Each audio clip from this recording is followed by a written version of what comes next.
অবশেষে দাবা বিশ্বকাপ খেলার বাধা কেটে গেল মনন রেজানিরের। ফেডারেশনকে পাশে না পেলেও স্বপ্ন পূরণের পথে সঙ্গী হয়েছে রাজনৈতিক দল বিএনপি। ভবিষ্যতে সরকার গঠন করলে জাতীয় পর্যায়ের অ্যাথলেটদের পৃষ্ঠপোষকতা করার ঘোষণা দিয়েছেন আমিনুল হক। মাত্র 14 বছর বয়সে হয়েছেন জাতীয় চ্যাম্পিয়ন। বাংলাদেশের সর্বকনিষ্ঠ আন্তর্জাতিক মাস্টার হিসেবে জায়গা করে নিয়েছেন দাবা বিশ্বকাপে। কিন্তু মনন রেজানিরের প্রথম বিশ্ব আসরে খেলার স্বপ্নে বাধা হয়ে দাঁড়ায় আর্থিক অনটন। তবে দেরিতে হলেও সেই জটিলতা কাটাতে পাশে দাঁড়িয়েছে বিএনপি। বৃহস্পতিবার দলটির ভারপ্রাপ্ত চেয়ারম্যান তারেক রহমানের পক্ষে পরিবারের হাতে 1.5 লাখ টাকা তুলে দেন আমিনুল হক।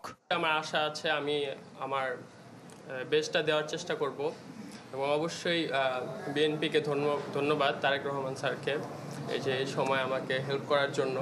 ওর সাফল্যের জন্য ভারতের গোয়ায় 1 নভেম্বর শুরু হবে দাবার বিশ্বকাপ। Cool Perfume Deodorant Stick এর odor fighting formula দুর্গন্ধ দূর করে দেয় লং লাস্টিং ফ্রেশনেস 24 ঘন্টা পর্যন্ত। আপাতত বিশ্বমঞ্চে পা রাখতে পারলেও মননের ভবিষ্যৎ নিয়ে চিন্তিত তার পরিবার। মানুষের সাহায্য নিয়ে আমি পারছি নীরকে বাইরে মুভ করাইতে, কিন্তু আজকে আমার প্রশ্ন, কেন আমার বারবার মানুষের দ্বারে দ্বারে যেতে হয়? হাঙ্গেরি যাওয়ার একটা 3 মাসের একটা পরিক্রমা, যেখান থেকে ও নম জোগাড় করতে পারবে।